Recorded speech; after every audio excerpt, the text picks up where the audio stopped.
In this example, we're going to practice calculating the volume of a sphere using the formula found on the previous page. In the problem, they say that Candy used a rope to wrap around a beach ball exactly once, and then she measured it out and determined that that length was 108 centimeters.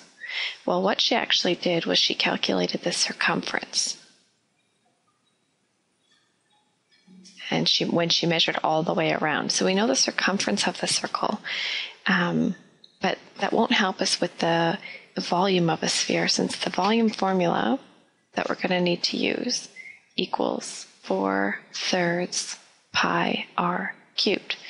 So we can't go further until we know what the radius is.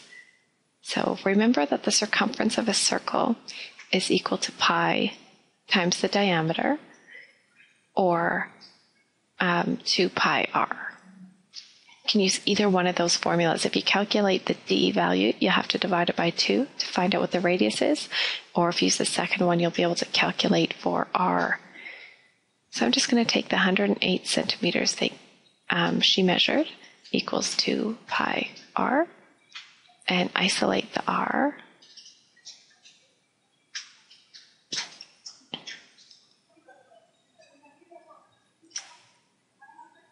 And you can either leave it with a decimal, or what I did was I took the 108 and I divided it by 2, which gave me 54, and I just left the pi in the denominator for now.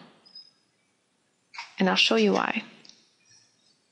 When I come back to solve the problem, the volume is 4/3 pi times, that was 54 over pi. What happens is those pi symbols cancel each other out, and I can eliminate some of my decimals there. But if you're just doing it all in your calculator anyway, you could have found a decimal answer here and just carried it through into your problem.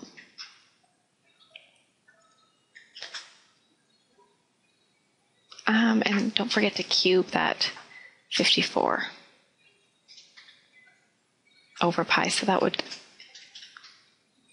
make that cubed, so one of the pi's cancel out. There'd still be 2 down there. So 21,272.6 centimeters cubed.